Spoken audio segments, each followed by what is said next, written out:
podcast called Dub Jellison Podcast. First ever type 1 diabetic in UFC history. Doing fine, Dub. Nice to be with you. Get out! He's like, yeah. My tunnel vision and my periphery, I'm like off field. Hey, you know how it is, though. Hey, when your team. I don't remember that. That's crazy. What's up, everyone? We're back with episode 75 with a very special guest, 11-year NFL veteran Nick Hardwick. Nick, how are you? Dub, I am doing fantastic today. Thanks for having me on, bud.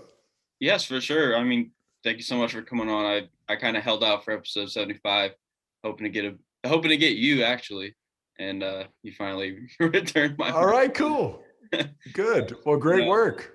I know I was kind of pestering you a little bit, but. Hey, that's the name of the game, isn't it? You got to hustle. You know what? It's crazy. It's like you feel like you're pestering me, and then on my end, I'm like, because you don't see everything, right? It's like I get a ton of emails, a ton of texts, hit up on Facebook, Instagram, and so things just kind of come and go, and you get lost in the feed, and then all of a sudden you pop up, and it's like, in a sense, it's a little bit of marketing, right? It's like, hey, here's what I do. Here's what I'm looking to do. Oh, hey, there you are. Cool. Yeah, right on. And then you just catch me at the right time where I've got time, and then I see you, and then here we are. Yeah. I mean, I probably get around like 10% of the people I even ask. Yeah. So, I mean, it's just a matter of them seeing it and then them having time, obviously. When I have people like you on, you guys are very busy. So, I mean, like I said, it's always an honor to. All good. Yeah. Thank you for having me. So how you been handling the whole, I mean, we kind of talked before this about Purdue and COVID-19 and stuff like that. So what have you been up to during this whole, I mean, it's not really quarantine period anymore, because it's right. We can kind of like go out and do stuff. We just have to wear masks. So how have you been handling that? Yeah, it's been interesting. My family, after 16 years being out in San Diego, we relocated at the very beginning of the quarantine. April 1st is when we moved into the house that we're in here in Indianapolis. Now we're actually up in Westfield. And that was a really interesting transition, driving across the country with the U-Haul behind us, and wife and kids were on a plane at the very beginning of the thing. We knew we were going to come back before all of this really hit. And we got lucky out there. We actually sold our house 5 days before the kids were pulled out of school for they haven't even been back to school in California yet. So thankfully we made the transition before all that happened. And then they started here in virtual school, got an entire summer in Indiana. And then they've been at school really 4 days a week, which has been huge for their growth. And I honestly feel very badly for the kids that are in the States who don't allow the kids to go to school. It's just such a crucial time in their life and in your lives. And it's, the social aspect of it that a lot of kids are missing. I don't know where they're going to end up when we finally get out of this thing, but I have to imagine that developmentally, a lot of kids are going to be delayed. But for me personally, this has been a great time to take care of a lot of work that I've wanted to take care of for a long time, but just haven't had the time. Being in San Diego, I had at some points 4 different jobs going on. I was doing the morning news on the TV. I had my own morning radio show from 6 to 9 a.m. I had 5 gyms now that are up and running in San Diego. And at one point I was calling Chargers football games and driving up to LA a couple times a week. And so I didn't have time to do what I really wanted to do. And this has been just such a tremendous opportunity for me to really slow down, focus on me, focus on what I wanted to get accomplished and the work that I'm passionate about doing. And so for me, it's been a great opportunity to actually be able to evaluate what's important, what I'm passionate about, how I can help the most, and kind of get going on that. So I wrote 5 ebooks that has turned into a program for weight loss, which has got a ton of great traction going on. And it's actually turned into its own business, which I wasn't really ever expecting it to, but with the reception that it received, I have to. It's like I feel compelled to do more with it and to keep expanding it and adding value to these people's lives. So that's been a really cool deal for me. Unfortunately, one of the reasons we moved back was we wanted to go regularly and be involved with Purdue football and season tickets and get up to basketball games. And now wrestling season's going on. And I want to go to all the I want to be involved in Purdue again because I've missed it so badly. And unfortunately, that wasn't the case this year. So I'm really thankful that the kids are getting to play sports, and there are seasons going on right now, because that to me would have been an absolute tragedy if they would have had to miss again. Yeah. I mean, you kind of talked about it, about kids going online. I have two little sisters, one's in middle school, one's in high school, and it's been tough for them. It's also tough. I mean, just speaking from my own perspective, it's been tough for me to get like more motivated than I had been, because everything's online. It's not really that it's not that pressing issue that if you go to class, you're like, oh, you have to do this, this, and this. Now it's all online. You just read it and you're like, oh, I could do that later. And then, I mean, I think it kind of impacts people like that. But oh yeah, I mean, there's a lot of, I would imagine from your perspective, a lot of I got it. It's fine. I skipped through the notes. We're good online. And I remember there was a time when we were playing in the NFL where we had a hard book. Of our playbook was a hard book with notes. It was a 3-ring binder, and there was a ton of wasted paper in there, but we could take notes in it and we could scribble in it. We could do drawings and, really make good of that. And then we went to the iPad, and it felt like right when we went to the iPad for learning, the learning shut off, because there's so much of just flip the page to the next screen and you're kind of scrolling like we do on all of our social media sites. And you go, yeah, I got it. Yeah, I got it. Yeah, I got it. There's a ton of got it's, but you don't have it. And there's urgency created by going to class. And I think that's what you're speaking about. There's a social component that goes into that. And then there's a lot of people who don't really learn through that kind of medium, where you need to be in class and you have to have an instructor. And hey, by the way, I've got a question and you didn't see me when you were teaching the class online, and I had my hand. And so things just get shoved under the rug. And to me, that's just really unfortunate. And thankfully you guys are getting back to something that resembles normal. And hopefully as a country, we continue to press through this issue. Mm-hmm. And you also kind of talked about getting, not getting motivated, but having the time to do some of the things that you're doing. Obviously the Lose Like a Lineman. But I kind of relate to that too. When the quarantine started, everything got shut down, I really started focusing on the podcast, and obviously it's grown a whole lot. But talk a little bit about your Lose Like a Lineman program, and also the podcast you're doing, the Hardwick Life. Yeah. So originally the podcast started as kind of a health and wellness. Hey, I'm gathering a lot of information for my own personal use, and I want to share it with everybody. And it was kind of a thing for former football players. I was hoping to start listening to, hey, you can really take care of yourself and you should take care of yourself. And in my thought process, you do the crime of punishing your body and your brain playing professional sports.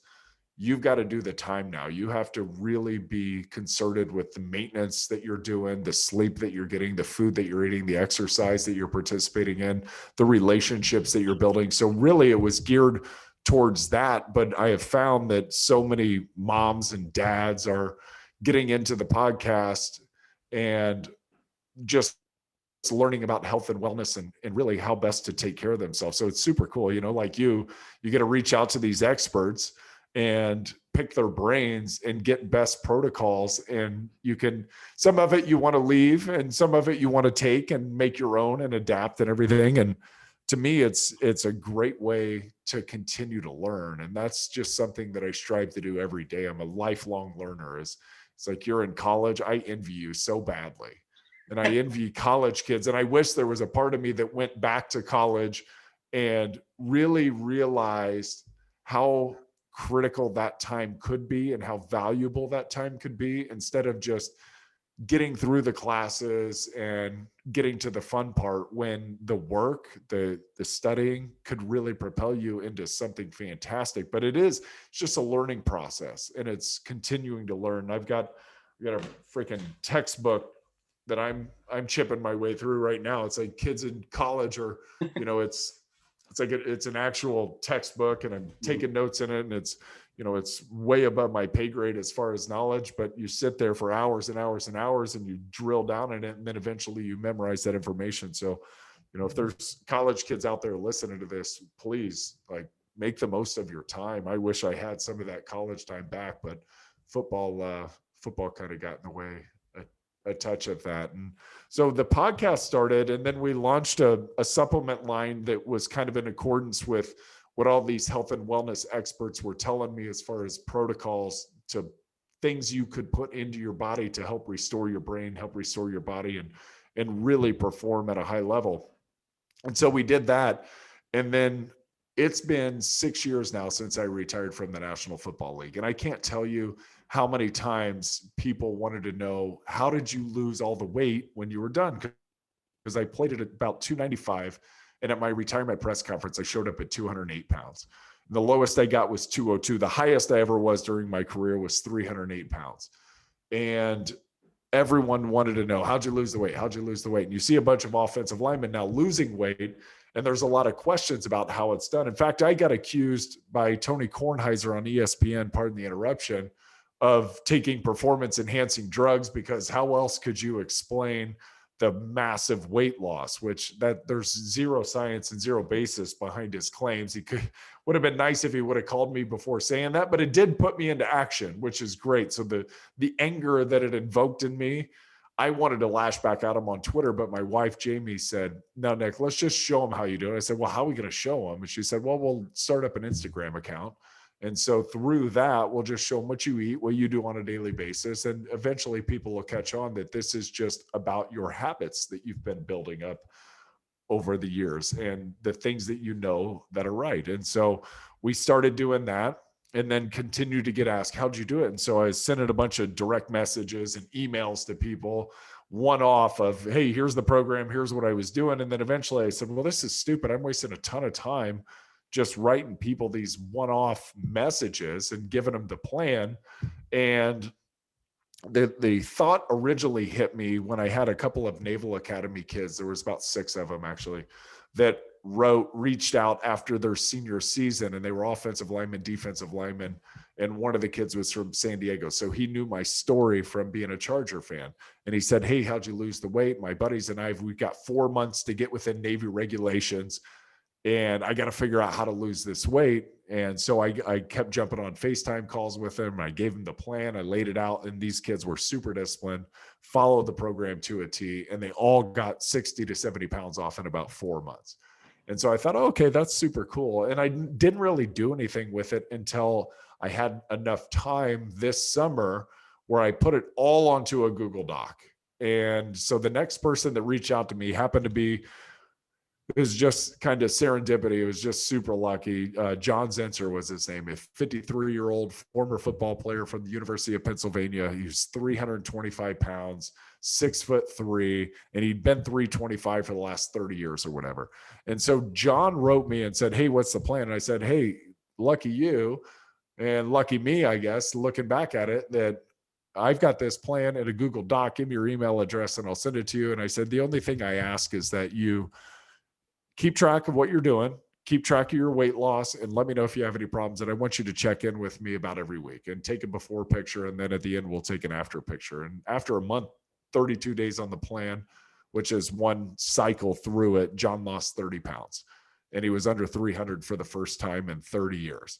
And he thought, okay, cool, this is great. I'm going to be at, I think he wanted to be at 270 by Christmas time. And he was well on his way. And then just month after month, he just kept losing weight.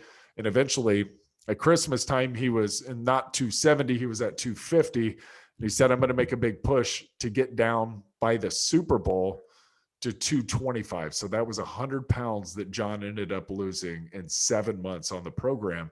But as he was going on it, and after his first month, he had a ton of success. There was 5 other guys that reached out to me on Instagram. And so I said, okay, here's the program. You guys try it. But now what I want to do is on Sundays, I want to get us all together and meet on a Zoom call. And let me see how that works. And we're going to hold each other accountable. We'll share ideas and just kind of create this little group. And it worked fabulous. And it was awesome. And I loved being on the calls with these guys and developing relationships and all that. And then they were having success. So I was like, all right, cool. I had success. The Naval Academy kids had success. These 6 other guys have had a ton of success. And now I'm going to see if I can go further because I had more time because of COVID. Thank you. And turn it into an ebook. So I found somebody that could help me turn this whole program into an ebook. And then we launched it at the beginning of December. And the first week, it just kind of blew up on me. And I was like, oh my goodness. And so we had to go back and in the business side and refine the processes and make it a little bit easier. And then I had to hire a team to start handling things. And then now I got lucky and got on a big podcast. It was the Brian Buffini show that's got, I think they get millions of listeners since their inception. And it's a great show. I got aired, I think either the episode before or the episode after Matthew McConaughey. So I got a good fallout from that, which was great. And then it just kept growing. And so it allowed us to continue to reinvest money back into the program. And now it's taken off. And every Saturday I still meet with everybody on a Zoom call and we pick apart a topic and we talk about habit change, relationships, handling setbacks, all these really fun things. And it seems to, people like building relationship with me and with each other and supporting each other. And we've got a network where we just throw ideas back and forth, and it's turned into a really fun, helpful business. And so it's super cool. Lose Like A Lineman. Mm-hmm. I mean, it's honestly insane what you're doing.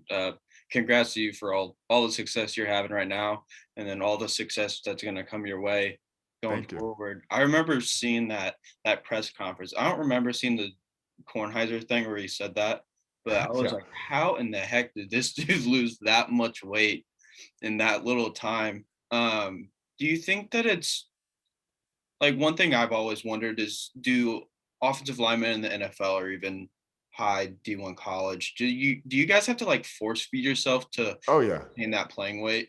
So like, how much are you eating on a daily basis? What are your meals looking like?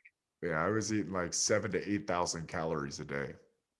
Ooh. And so when I got to Purdue, I was an ROTC midshipman. I didn't play high school football. I got to Purdue and I wanted to be a Marine Corps pilot. Well, it turns out I was colorblind. And so I started looking, my eyes were open to looking towards other things. I had redirected and I said, okay, I'm going to be a Marine Corps infantry officer. And that's going to be my next path, because that was the next badass thing that I felt like I could do. And one of my friends in ROTC, Frank Avino, who ended up joining the Navy, asked me and another friend, David Moore, who was in the Marine Corps side of things, hey, there's an ad in the Purdue Exponent, a classified ad, which this is before everything ended up going online. He said, okay, look, in the classified section, there's Purdue walk-on tryouts. Call Blaine Bennett at this number, who was the quarterback's coach at the time. And so he called him, got the date for the walk-on tryouts, and it happened to be after Purdue won the Big Ten championship, went to the Rose Bowl for the first time since 1967, ended up losing. I was a fan in the stands at the Rose Bowl to watch Purdue end up losing to the University of Washington 34-24. And then a couple of weeks later, I was at Mollenkopf trying out with 105 other guys who, of course, wanted to be a part of this amazing hysteria that was going on at Purdue. And I happened to be one of 5 guys that they picked. And maybe it was my high and tight from the Marine Corps that they liked. Maybe it was my tucked in ROTC shirt and my short shorts. And they thought, well, this guy will do anything. He's willing to join the military. He's probably willing to throw his body around. And they were right. And then 5 of us made it. 2 of us ended up making it through 6 a.m. workouts. And then my buddy, Jimmy Gaidos, who was training to be a pilot at Purdue, he was a wide receiver. He ended up getting hurt a couple times pretty badly. And so I ended up being the only one left of that. And it just amazingly worked out. It worked out. My background as a wrestler, I loved being in the gym. It was one of the reasons that I tried to walk onto the football team in the first place. I saw their facility, and the co-rec at the time was not nice. There was rusted out equipment everywhere. Mitch Daniels hadn't been there. He hadn't updated the program. And so it was not nice, to say the least. It was effective, and that's where we trained getting ready to walk on. But when I walked on, the gym was 20,000 square feet. It's nowhere what it is now, which I thought we were living the glamorous lifestyle then. And then I've just recently toured the facility over there, and goodness gracious, those boys are so spoiled. It is out of control. At first I was jealous of them and the facilities that they have. I don't know if you've been able to tour that place. I briefly walked in there for a little bit. Oh, you know, at first I was jealous. I looked at the weight room and I thought, my goodness, put me a tent in here and I could just camp out and this is amazing. And the locker room's awesome and the meeting rooms are awesome and the coach's office are awesome. Basically, Mullenkoff at the time was our whole facility and it was a glorified pole barn, right? But the thing that they've developed now, at first I was jealous. And then when I left there, I go, yeah, I feel bad for these kids. I really do. I feel bad for them. I feel bad for the Purdue athletes in the sense that they're never going to have it that good. Wherever they go, it's not going to be that nice. They're not going to have a weight room at their pro facility if they can make it that far. The food's not going to be as good as it was when they were in college. They have reached the apex of niceness in their lives. They're not going to travel like they do now. They're not going to eat the food that they do. They're not going to have the care that college recruiting. And it's such a wild thing to me. Like all of that is not necessarily built for the success of the kid. It's built for the recruiting of the kid to get them to go, okay, we've checked all the boxes. We put $100 million into this facility. We are committed to winning.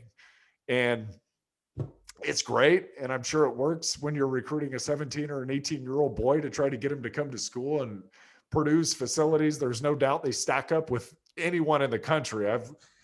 Me and my boys, we look at the YouTube channels online and we watch like Alabama and Oregon and we tour their facilities. Purdue's are just as nice. Purdue's facilities are probably nicer than Ohio State's. And then, you know, I understand that concept, but then the other part of me goes, gosh, why? These poor kids, they're set up to just be like disappointed after they leave here with the way that they're being treated. Mm-hmm. Yeah, I mean, that makes sense. I still can't get over your whole path to not even playing high school football, going to the Rose Bowl. I'm assuming your freshman year, correct? My sophomore year. Your sophomore year. Sophomore year. I walked on my fourth semester. So you walked on at the end of your sophomore year. You went to the Rose Bowl and you're like, hey, I'll try this out. And you end up going to the NFL, playing for 11 years, going to the Pro Bowl.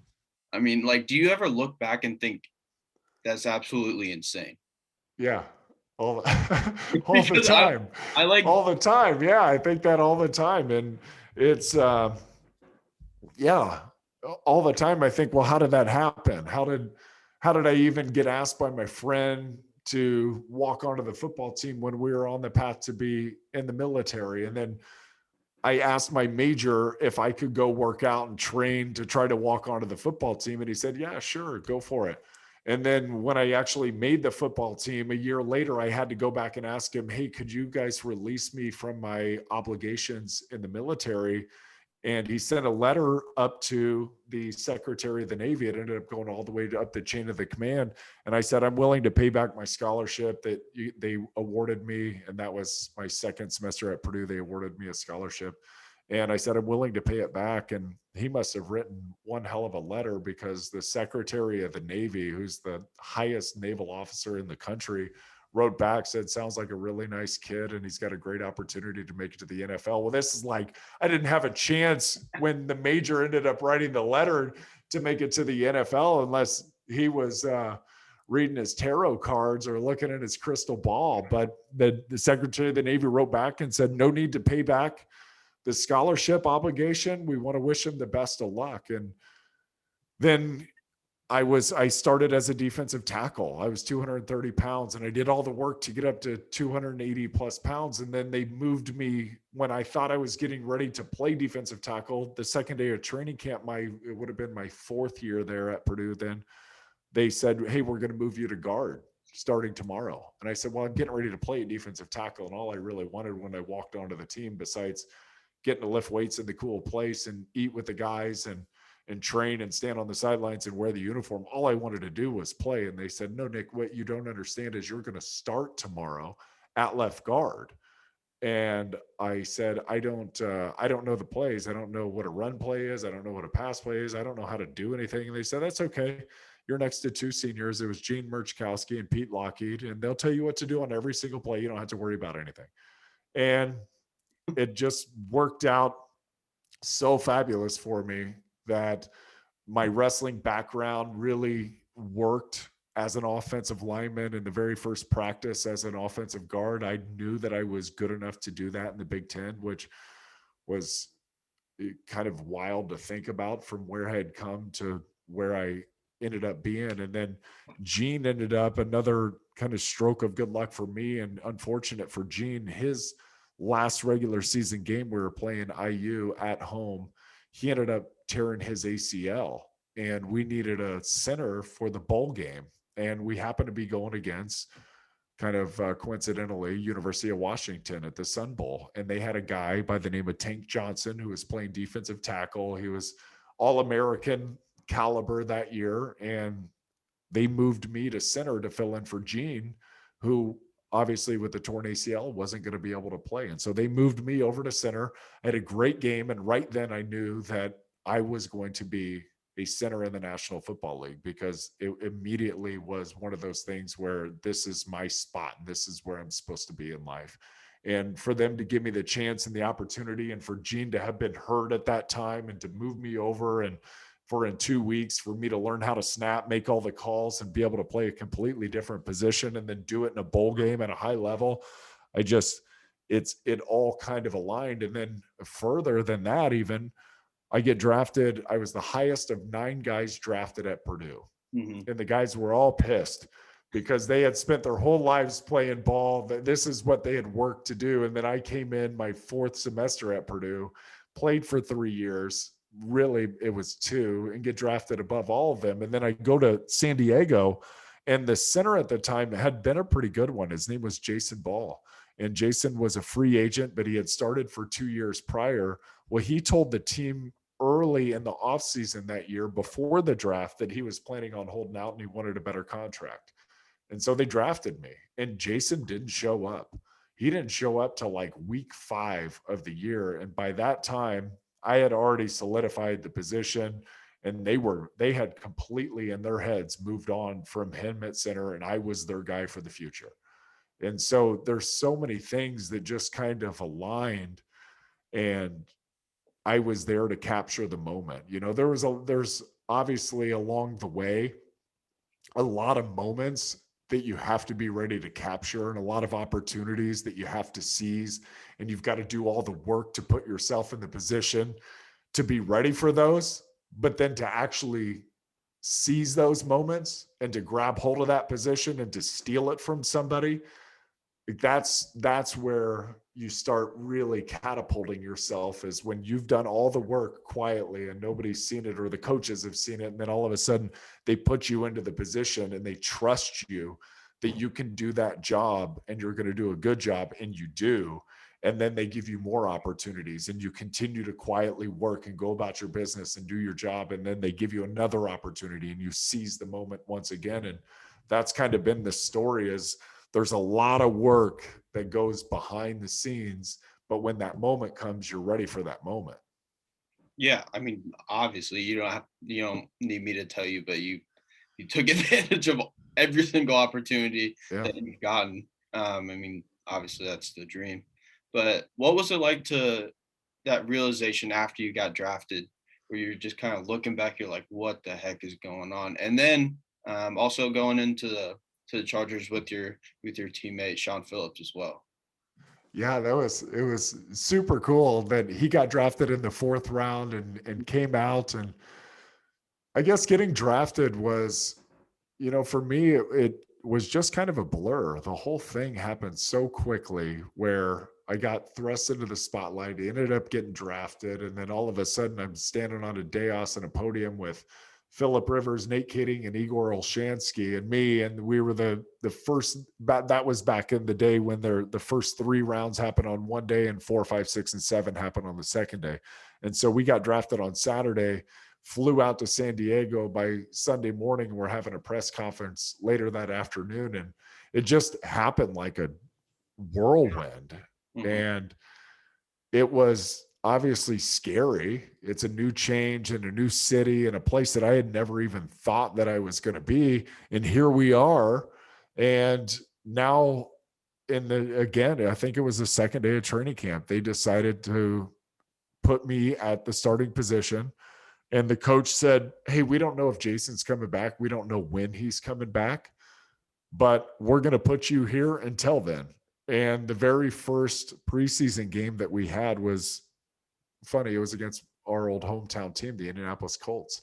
And that was my very first preseason game. It was in San Diego at Qualcomm. And I thought, this is just too coincidental. And I had an awesome game. And I remember we got back to training camp, and the next day we're sitting down in the meeting room, and the offensive line coach comes up in front of the room, and he's kind of giving everybody their grade and everything and talking through the room. And then he finally gets to me, and he said, that was the best performance that I've ever had a rookie offensive lineman put out there. And he said, congratulations, and keep working. Right? Like, don't stop here. You can't just stop because you had one good preseason game. But I think I caught him off guard with how good that I performed. And he told me later in the year, he goes, look, I didn't want you. You weren't the guy that they asked me if we wanted a center. I didn't want you, but you proved me wrong. And that was, it just kind of took me back to that very first game against Indianapolis when I shocked him with the performance that I was able to put out there.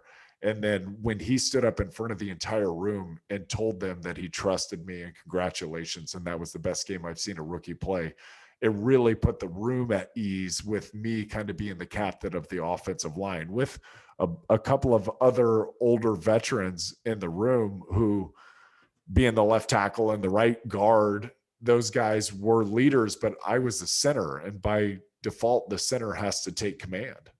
Yeah. And then also you came in to the Chargers, getting drafted, and another Purdue legend, Drew Brees, was a quarterback.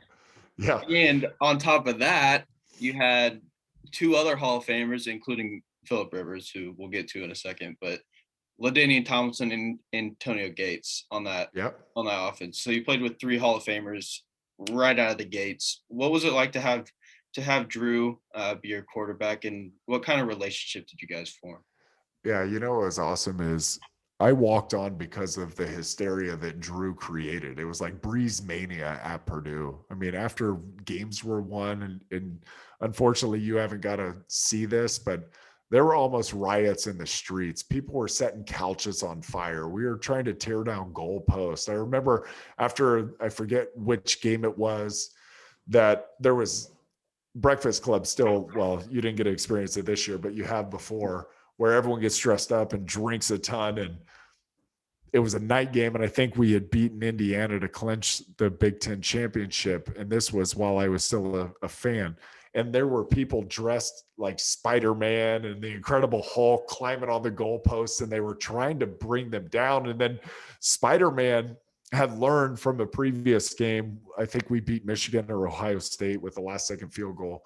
And Spider-Man learned that they couldn't just crank on the goalpost and get it down. So this time he brought a ratchet set. So he brought a wrench set, and he was going to unbolt the thing. And then finally the cops pulled him off of there. But it was absolute madness is the point. And it was so fun to be a student at that time that I had to be a part of it. I just felt like I need to go out there and act like these people are cheering for me.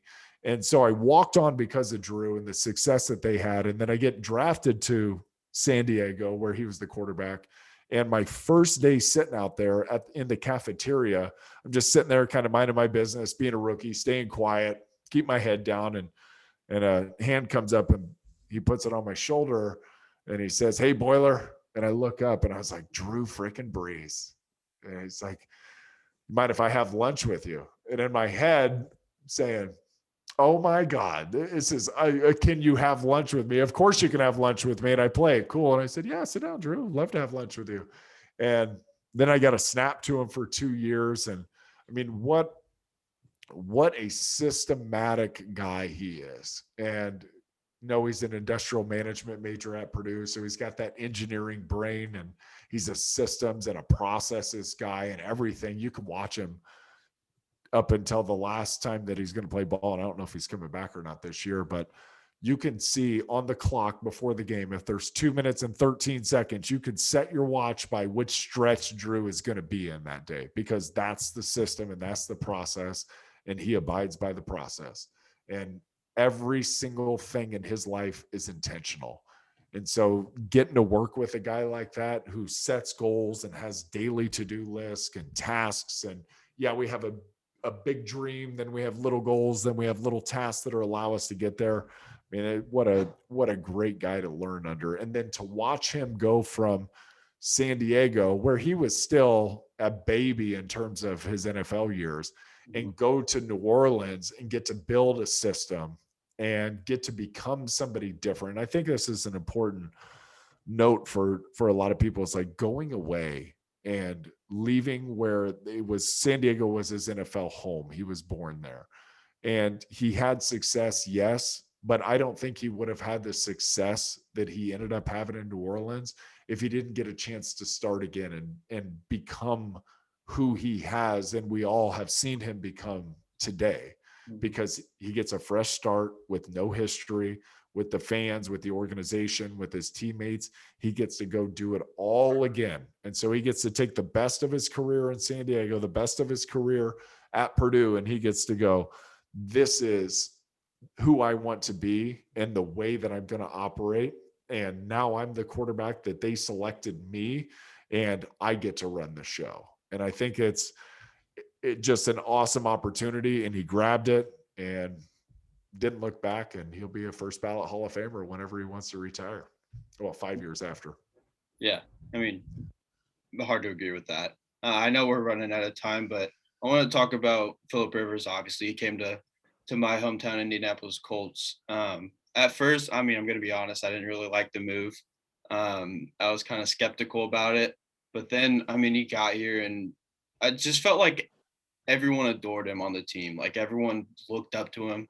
I know a lot of players call him Uncle Phil. That's kind of how I refer to him. So what was it like to form that relationship with him for almost a decade? And also want to get any good Phil Rivers stories if you had any. He's the best.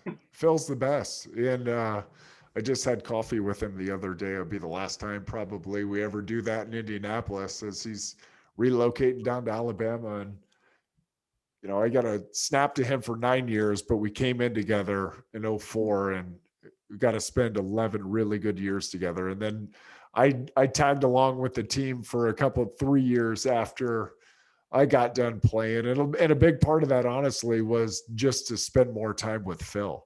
And thankfully, he got to come to Indianapolis. He got to experience something different. And he is the greatest person that I know. And as much money as he's made, it's probably somewhere around $250 million. And as big as a star as he has become, he has matured, he has grown up, but he's remained the same person inside. And I think that's just an incredible feat for somebody who has had the accolades and the career that he's had, to remain very true to himself. And everything that he's done in his career, all the stats that he has, you can look at the impact that he's had on the game. And I think he had a tremendous impact on the game. But to me, there's nothing more important than being genuine and authentic to who you are. And he did that throughout his career. And there's never anything that is incongruent with who he said he was and the way that he behaved. And I think it's just a remarkable feat for a guy of that stature. Mm-hmm. So do you have any good Phil Rivers stories that you can share? So many. I mean, every Phillip Rivers story is one you could share. He's a very holy man, very spiritual guy. And, you know, one of the cool things that people don't know, and I get it, like in Indianapolis, it took a long time to win the fans over here for him, just because of the prior history and the trash talk. And us, I mean, honestly, in San Diego, we used to beat the Colts up, and we ended a few of their seasons when they were a really good football team. I mean, there was a time when the Colts had 6 consecutive 12-win seasons. which was an NFL record at the time. I think the Patriots now hold the record at 8 consecutive 12-win seasons, but they were a very, very good football team, but we just matched up with them well. And Philip talking trash as he tore his ACL walking off the field at the RCA Dome in 07 it's just so Phil. And he's just an incredible competitor who's fierce as all get out, but he never cusses. And yeah, that's what I was going to say. I was like, that's hard to believe. I guess it's not considering his like holy background, I guess, but yeah, that is insane to me. Yeah. And it's not even that he throws in words like freaking or anything of that. He won't even do that. So it's not even something that resembles a cuss word where it's, oh, that aggravates the stew out of me. You heard that come out this year. And here's something really cool that most people don't know about him is every Sunday, regardless of where we were in the country and what kind of crazy time change there was. And it's underestimated the time change and the effect that it has on athletes coming from the West Coast to the East Coast specifically. Because you go east to west, you get to sleep in an additional 3 hours. You go west to east, you got to wake up 3 hours earlier. So for a 1 o'clock game, you're normally at the stadium on the West Coast at 10 a.m., which means you're really at the stadium by 7 a.m. based on your internal clock, which means you're up at 4 a.m. to start getting ready, take a shower, go to the bathroom, have breakfast, kind of get your mind right. So you're up at 4 a.m. Well, every time, regardless of what city we went to, whether it was far East Coast or Denver, Kansas City, wherever it was, he would wake up on Sunday morning. He would call a taxi, and a taxi would take him to one of the oldest churches in the city. And he would go to the early mass every Sunday morning at about 7 a.m. or 8 a.m. And then he would have that taxi come back after mass was over, and he'd start having breakfast, and then he would do his day. So imagine what time he had to get up internal clockwise to go honor his faith. But that was part of what made him great and what makes him special. It was just a very grounding practice that he had, and something that is, he's 3 things: faith, family, football. And he's never strayed from having those priorities in order, not once in his life that I can recall. He's a great dude. Looking back on, I'm super glad he came to the Colts, had a lot of success, and it feels like he had a lot of impact on the younger players as well. But I know you got to get going here, so I'm gonna have to wrap this up. But I could talk to you all day. Thank you so much for coming on. Like I said many times before, it's truly an honor. Thank you, Dub. Appreciate you, brother, and good luck to you. Same to you. Boilers. Yeah. Boilers. All right, buddy. All right. I'll catch you later. Bye, Dub.